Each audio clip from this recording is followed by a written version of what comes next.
2 दिन बाद यानी 13 सितंबर से भारत सरकार हैदराबाद मुक्ति दिवस मनाने की तैयारी कर रही है, लेकिन इसे लेकर ओवैसी की पार्टी हाय तौबा मचा रही है।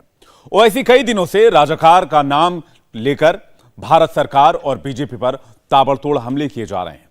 क्या है ये राजाकार? हैदराबाद के इतिहास में इनका कौन सा काला अध्याय दफन है? और हैदराबाद मुक्ति दिवस से ओवैसी की पार्टी को क्या ऐतराज है? इन सारे सवालों का जवाब साल 1948 के इतिहास में, जब हैदराबाद के निजाम ने खुद को भारत से अलग करके आजाद मुल्क का ख्वाब पाल लिया था। निजाम को यह ख्वाब किसने दिखाया? क्या वजह थी कि निजाम के सिर पर अलग देश का फितूर इस कदर सवार हो गया कि वो भारत सरकार से भिड़ने तक को तैयार था? इन सारे सवालों के जवाब देखिए इस खास रिपोर्ट में।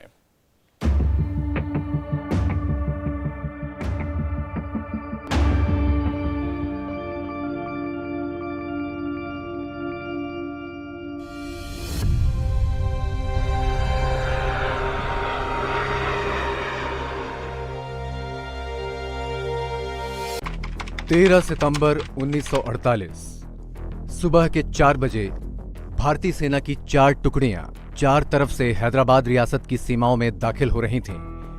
भारत की आजादी के 1 साल 29 दिन बाद यह भारतीय सेना का सबसे बड़ा ऑपरेशन था। मकसद था हैदराबाद के निजाम की रजाकार आर्मी को घुटनों पर लाना और हैदराबाद का भारत में विलय। हैदराबाद का आखिरी निजाम मीर उस्मान अली खान बेशुमार दौलत और ताकत के नशे में चूर था।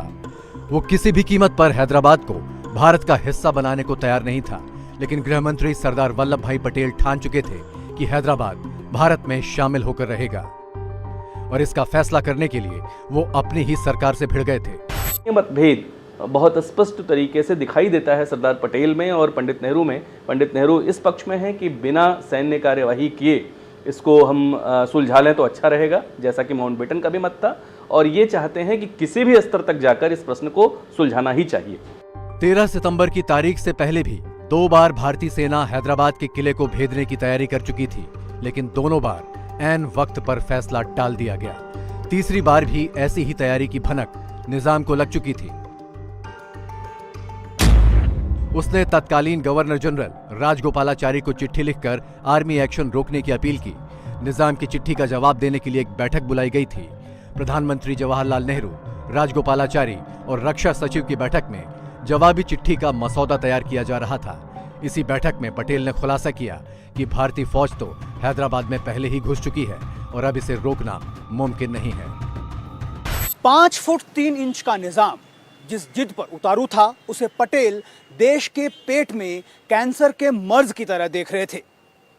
देश भर के 550 से ज्यादा रजवाड़ों ने आजादी के वक्त भारत में विलय का फैसला कर लिया। आखिर वो क्या वजह थी कि हैदराबाद का निजाम खुद का अलग देश बनाने पर अड़ गया? वजह थी वो अकूत दौलत जो निजाम के खजाने में थी। आजादी के पहले हैदराबाद रियासत की सूरत कुछ ऐसी थी। आज का आंध्र प्रदेश, तेलंगाना, महाराष्ट्र के कुछ जिले, कर्नाटक के कुछ जिले, ये सब हैदराबाद का हिस्सा थे। सिर्फ जमीन ही नहीं, धन दौलत और रसूख के मामले में भी हैदराबाद ब्रिटिश भारत की सबसे बड़ी और सबसे मशहूर रियासत थी। और इस रियासत का निजाम मीर उस्मान अली खान सिर्फ भारत ही नहीं, दुनिया का सबसे अमीर शख्स था।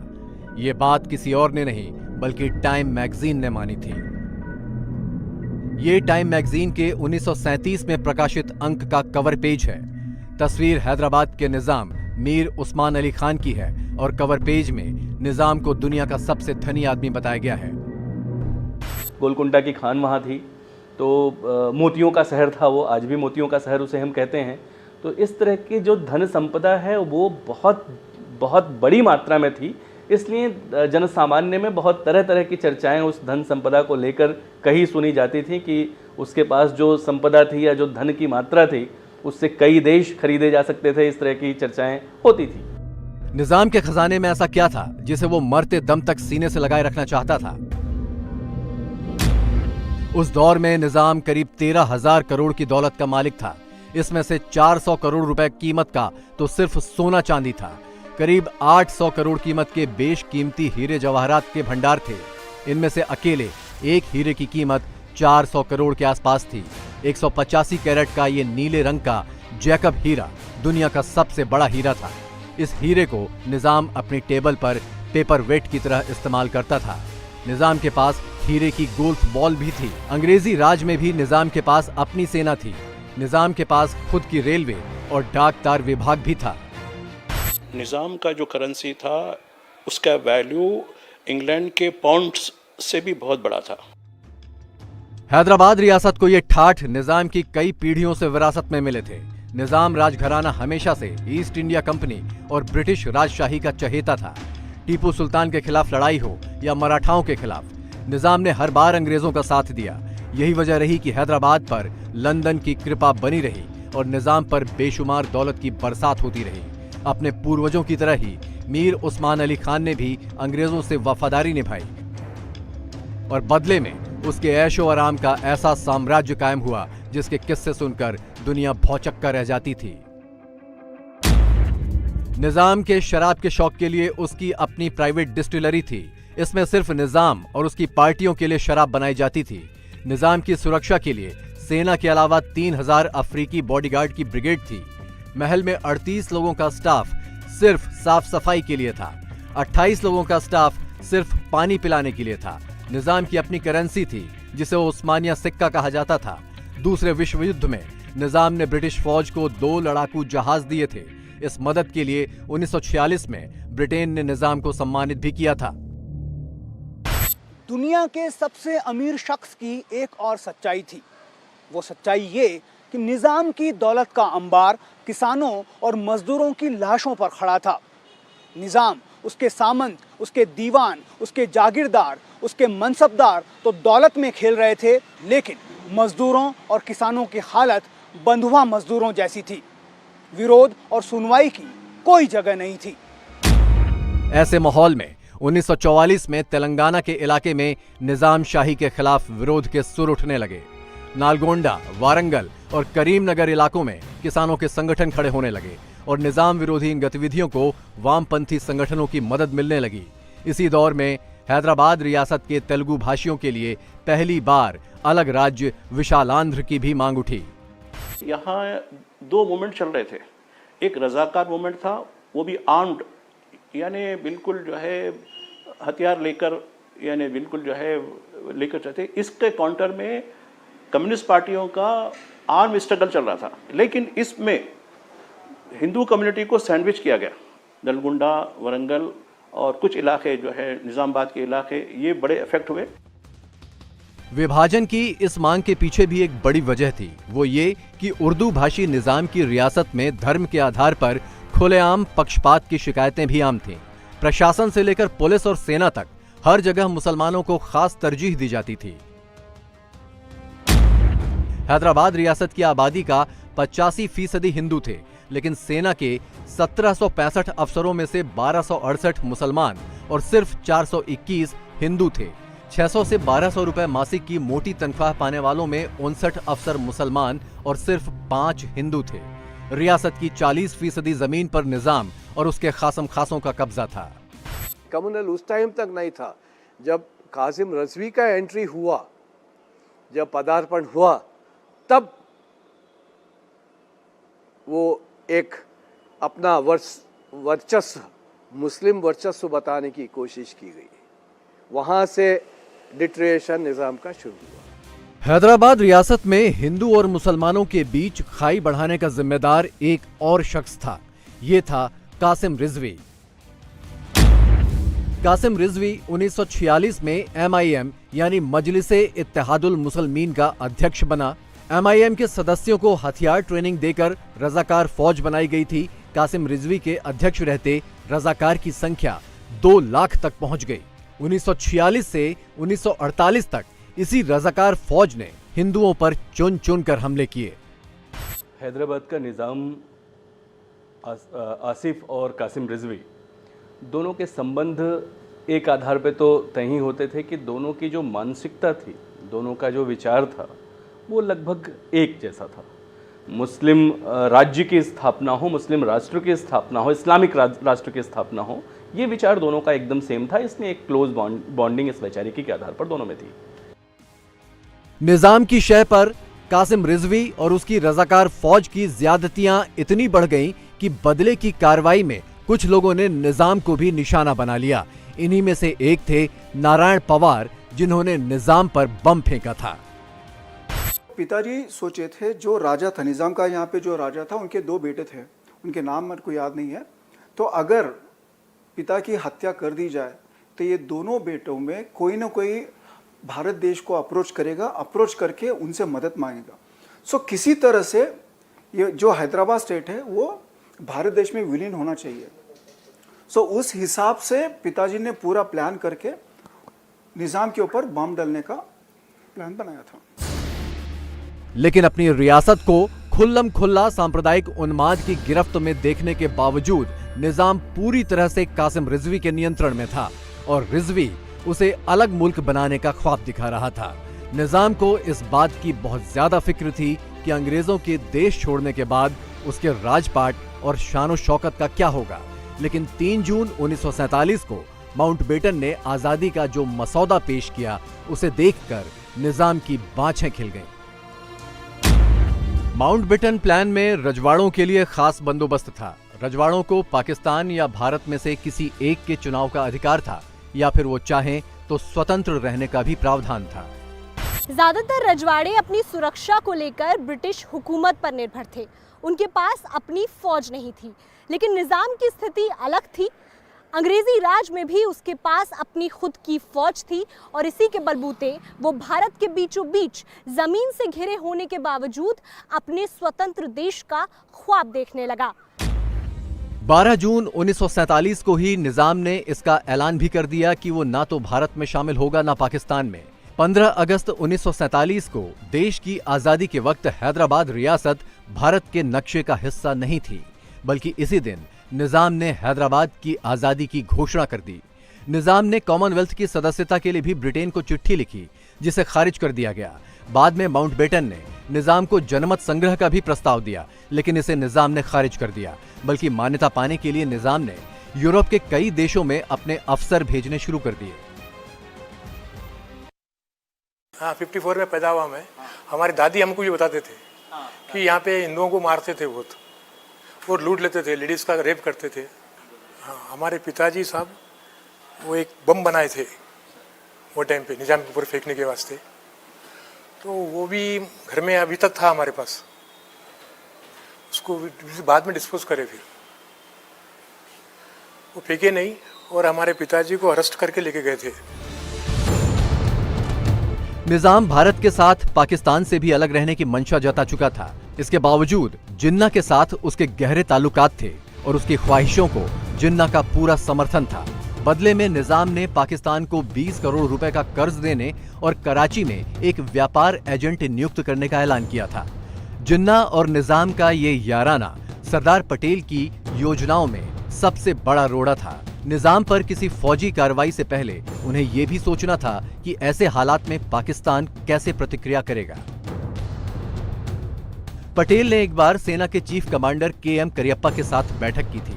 पटेल ने पूछा कि अगर हैदराबाद के मसले पर पाकिस्तान की तरफ से कोई प्रतिक्रिया आती है तो वो क्या बिना किसी अतिरिक्त मदद के हालात से निपट पाएंगे? करियप्पा का एक शब्द का जवाब था, हाँ। इस जवाब के बाद ये बैठक सिर्फ 5 मिनट में खत्म हो गई। लेकिन किसी भी सैन्य कार्रवाई से पहले हैदराबाद के विलय के लिए भारत सरकार बातचीत की तमाम कोशिशें कर लेना चाहती थी। इसी सिलसिले में नवंबर 1947 में दिल्ली में एक अहम बैठक हुई। तत्कालीन गृह मंत्री सरदार वल्लभ भाई पटेल ने निजाम से बातचीत के लिए बुलावा भेजा था, लेकिन निजाम ने अपनी नुमाइंदगी के लिए अपने खासम खास काजिम रिजवी को दिल्ली भेज दिया। औरंगजेब रोड की एक इमारत में सरदार पटेल और रिजवी के बीच ये पहली और आखिरी मुलाकात थी। बातचीत के दौरान रिजवी के तेवर और भाषा कुछ इस प्रकार थी कि सरदार तमतमा गए और इस बैठक में तय हो गया कि हैदराबाद का मसला सीधी उंगली से हल होने वाला नहीं है। सरदार पटेल से कासिम रिजवी ने कहा था कि हैदराबाद में हजारों साल से आसफ शाही झंडा बुलंद है और दुनिया की कोई ताकत उसे नीचे नहीं उतार सकती। कासिम ने अपनी कट्टरपंथी छवि के मुताबिक ये चेतावनी भी दी कि अगर हैदराबाद में भारत की सेना घुसी तो वहां कत्लेआम मच जाएगा। निज़ाम चाहते थे कि वो गवर्नमेंट ऑफ इंडिया के साथ एक अग्रीमेंट करें, जिस तरीके से कश्मीर में 370 जैसा है उसी तरीके से यहाँ एक अग्रीमेंट भी तय हो गया था। लेकिन कासिम रिजवी ने उस वक्त जो प्राइम मिनिस्टर का दफ्तर है, अब जो राजभवन है हैदराबाद का, उसका घेराव कर दिया था। लेकिन बातचीत की गुंजाइश बनी रहे, इसके लिए भारत सरकार ने निजाम के साथ एक समझौता कर लिया, जिसे स्टैंड स्टिल एग्रीमेंट यानी यथास्थिति समझौता कहा जाता है। इसके तहत हैदराबाद के विदेशी, रक्षा और संचार मामले भारत सरकार को देखना था, जबकि घरेलू मामलों में पूरी तरह से निजाम का नियंत्रण होना था। बड़ी बात यह थी कि समझौते की मियाद सिर्फ 1 साल की थी, यानी 1 साल बाद निजाम को अपने भविष्य का फैसला दोबारा करना था। पाकिस्तान को 3 पार्ट में दिखाया गया था, वेस्ट पाकिस्तान, ईस्ट पाकिस्तान और साउथ पाकिस्तान। साउथ पाकिस्तान जो दिखाया गया था वो निज़ाम का एरिया था, वो ग्रीन में मार्क है। मैंने खुद अपनी आंखों से बचपन में कहीं किसी म्यूज़ियम में, शायद म्यूज़ियम में या किसी पुस्तक में वो नक्शा देखा है।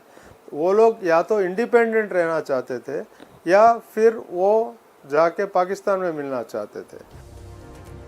इस समझौते के बावजूद निजाम अपनी ख्वाहिशों के आगे बेबस था। हैदराबाद को आजाद मुल्क बनाने के लिए वो न सिर्फ विदेशों से समर्थन लेने की लगातार कोशिश कर रहा था, बल्कि अपनी फौज के लिए आधुनिक हथियार भी जमा करने की फिराक में था, और इस कोशिश में उसे पाकिस्तान की मदद भी मिल रही थी। चारों तरफ जमीन से गिरे हैदराबाद के लिए मुश्किल ये थी कि उसके पास बाहर से हथियार लाने का कोई जरिया नहीं था। पड़ोस में गोवा था, जो तब पुर्तगाल के कब्जे में था। पाकिस्तान के कहने पर पुर्तगाल और हैदराबाद के बीच एक समझौता हुआ। वो समझौता ये था कि निज़ाम गोवा में एक बंदरगाह बनाए और ज़रूरत पड़ने पर पुर्तगाल इस बंदरगाह के इस्तेमाल की इजाज़त दे। निजाम के सेनाध्यक्ष लेफ्टिनेंट जनरल एल अदरूस ने अपनी किताब में लिखा है कि निजाम ने उन्हें हथियार खरीदने यूरोप भेजा था, लेकिन कामयाबी नहीं मिली क्योंकि हैदराबाद को अलग देश के तौर पर मान्यता नहीं मिली थी। विदेशों से हथियार मंगाने की निजाम की चाहत पूरी की जिन्ना और ऑस्ट्रेलिया के पायलट सिडनी कॉटन ने। सिडनी कॉटन कराची से प्लेन में हथियार भरकर रात में गोवा पहुंचता। यहां से भारतीय इलाके को पार करते हुए बीदर, वारंगल या आदिलाबाद में अपने जहाज रात में ही लैंड कराता था। भारत सरकार को इसका पता चल चुका था, लेकिन रात के वक्त ऊंचा उड़कर सिडनी कॉटन के प्लेन को चुनौती देने वाले विमान तब तक एयरफोर्स के पास नहीं थे। एक तरफ हथियारों की सप्लाई और दूसरी तरफ कासिम रिजवी के आग उगलने वाले भाषण।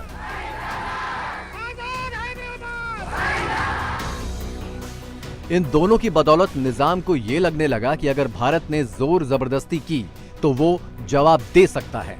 कासिम रिजवी अपने भाषणों में अक्सर दिल्ली के लाल किले पर हैदराबादी झंडा फहराने और आजादी के लिए खून बहाने की बात करता था। निजाम को यह सब सच लगने लगा और वो कासिम को खुली छूट देता गया। कासिम की मजहबी कट्टरता भी निजाम की शह पर उफान मारने लगी और उसकी रजाकार आर्मी ने हैदराबाद में चुन चुन कर हिंदुओं का कत्लेआम शुरू कर दिया। रजाकार फौज ने हैदराबाद के ग्रामीण इलाकों में हमले शुरू कर दिए। हिंदू बहुल इलाकों में लूट, हत्या और बलात्कार की वारदातों की बाढ़ आ गई। 22 मई 1948 को हैदराबाद रियासत के गंगापुर स्टेशन पर रजाकारों ने हमला कर दिया। मद्रास से बॉम्बे जा रही ट्रेन रजाकारों के निशाने पर आ गई। गंगापुर की घटना भारत सरकार के लिए बड़ी किरकिरी बनी। नेहरू सरकार पर आरोप लगने लगे कि निजाम की बर्बरता पर जानबूझकर नेहरू सरकार नरमाई बरत रही है। हालांकि गवर्नर जनरल राजगोपाचारी और नेहरू अभी भी मामले को बातचीत के जरिए सुलझाने के पक्ष में थे, लेकिन पटेल के सब्र का बांध टूट रहा था और ताबूत में आखिरी कील निजाम ने खुद ठोक ली। निजाम ने अमेरिकी राष्ट्रपति को चिट्ठी लिखकर हैदराबाद के मामले में दखल देने की अपील की। अमेरिका के इनकार करने पर निजाम इस मसले को संयुक्त राष्ट्र में ले जाने को तैयार हो गया। 21 अगस्त 1948 को निजाम ने संयुक्त राष्ट्र में अपनी अपील दायर कर दी। संयुक्त राष्ट्र ने इस अपील पर विचार करने के लिए 16 सितंबर की तारीख तय कर दी। लेकिन निजाम की इन हरकतों से तंग आकर इधर सरदार पटेल कुछ और तय कर चुके थे। हैदराबाद रियासत और भारत के बीच तनातनी पूरे चरम पर थी। पटेल को इंतजार सही वक्त का था। 11 सितंबर को पाकिस्तान में जिन्ना ने आखिरी सांस ली। पाकिस्तान शोक में डूबा था। निजाम इसी सोच में था कि अब पाकिस्तान से मदद कैसे मिलेगी। और ठीक 2 दिन बाद 13 सितंबर की सुबह सुबह भारतीय फौजें हैदराबाद के चारों तरफ से अंदर घुसने लगीं। यही था सरदार पटेल का ऑपरेशन पोलो। पश्चिम में सोलापुर से मेजर जनरल जयंत नाथ चौधरी की अगुवाई में सेना हैदराबाद रियासत में दाखिल हो गई। पूर्व में विजयवाड़ा की तरफ से मेजर जनरल अजीत रुद्र ने घेराव किया। इसके अलावा कई छोटी छोटी टुकड़ियां बाकी हिस्सों से भी हैदराबाद में दाखिल हुई। ऑपरेशन में भारत के कुल 36,000 सैनिक थे, जबकि निजाम के पास करीब 2 लाख रजाकार और 24,000 सैनिक थे। पाकिस्तान में मिलने का नहीं, ये इंडिपेंडेंट निजाम का इंडिपेंडेंट स्टेट बनना बोल के, मुसलमानों का स्टेट। ये है नाजी जैन चौधरी को सपोर्ट करे सब लोग। फिर निजाम रिसीव किया जैन चौधरी को हारने के बाद ना। हाँ, जैन चौधरी का एक्शन हो गया था। जैन चौधरी का एक्शन हो जाने के बाद हिंदू छा गए थे। भारतीय सेना का पहला हमला सोलापुर सिकंदराबाद हाईवे पर नालदुर्ग किले में हुआ। मोर्चे पर लगी निजाम की सेना और रजाकारों को रौंदते हुए भारतीय सेना दोपहर 3 बजे तक हैदराबाद की सीमा से 61 किलोमीटर अंदर तक दाखिल हो गई। उधर पूरब में विजयवाड़ा से दाखिल हुई टुकड़ी ने भी पहले ही दिन खासी बढ़त बना ली। विजयवाड़े से वो लोग जो इंडियन आर्मी इंटर हुई कोदार से, तो यहाँ बड़ा जो है ऑनस्लॉट हुआ। चूंकि निजाम का आर्मी पूरी सरेंडर हो गई थी, रिट्रीट हो रही थी। भारतीय सेना के एक्शन की खबर जैसे ही पाकिस्तान में फैली, प्रधानमंत्री लियाकत अली खान बेचैन हो गए। लियाकत अली ने तुरंत अपनी डिफेंस काउंसिल की बैठक बुलाई। लियाकत अली ने अपने फौजी अफसरों से पूछा, क्या हम हैदराबाद के लिए कुछ कर सकते हैं? पाकिस्तान के फौजी अफसरों ने साफ जवाब दिया, नहीं। लियाकत ने एक बार फिर पूछा, क्या हम दिल्ली पर बम गिरा सकते हैं? एयरफोर्स के एक अफसर ने कहा, हमारे 2 बॉम्बर प्लेन काम करने की हालत में हैं। ये शायद दिल्ली तक जाकर बम गिरा सकते हैं, लेकिन वापस कोई नहीं लौट पाएगा। इस बैठक के बाद पाकिस्तान ने भारत पर हमले की योजना वहीं खत्म कर दी और भारतीय सेनाएं बेरोक टोक आगे बढ़ती रहीं। भारत के प्रशिक्षित सैनिकों के आगे किसी भी मोर्चे पर ना तो निजाम की फौज टिक पाई, ना कासिम रिजवी के रजाकार। और ऑपरेशन के 5वें दिन यानी 17 सितंबर 1948 की दोपहर होते होते भारतीय सेना ने निजाम का महल घेर लिया और निजाम बेबस हो गया। अगले दिन यानी 18 सितंबर को मेजर जनरल JN चौधरी के सामने निजाम के सेनाध्यक्ष L अदरूस और उनके बचे खुचे फौजियों ने हथियार डाल दिए। इस ऑपरेशन में 1373 रजाकार मारे गए। हैदराबाद स्टेट के 807 जवान भी मारे गए, जबकि भारतीय सेना के 66 जवान शहीद हुए और 96 घायल हुए। ऑपरेशन का नाम पोलो रखना भी अपने आप में दिलचस्प है। यह नाम दौलत के नशे में धुत निजाम के मुंह पर भारतीय सेना का एक तमाचा था। उस वक्त हैदराबाद में पूरी दुनिया में सबसे ज्यादा 17 पोलो ग्राउंड थे, जो निजाम की शान और शौकत का नमूना थे। कासिम रिजवी को जिंदा पकड़ लिया गया और वो 9 साल तक जेल में रहा।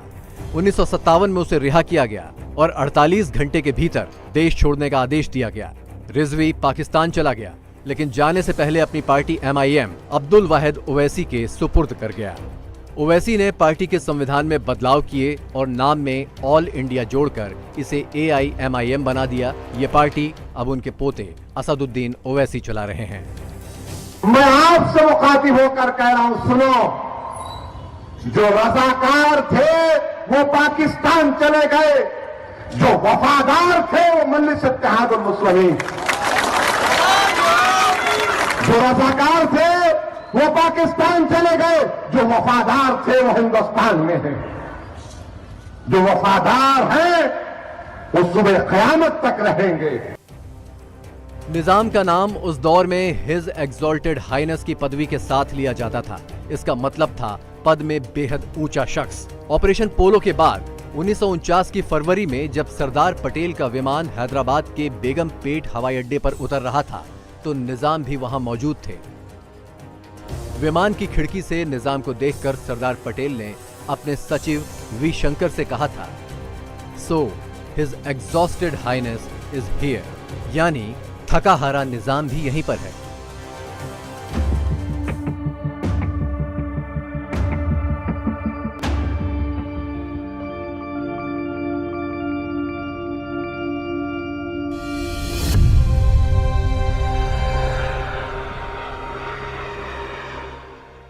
इंडिया टीवी हर वक्त हर जगह डाउनलोड करने के लिए सर्च करें India TV news Google play store या ऐप स्टोर पर।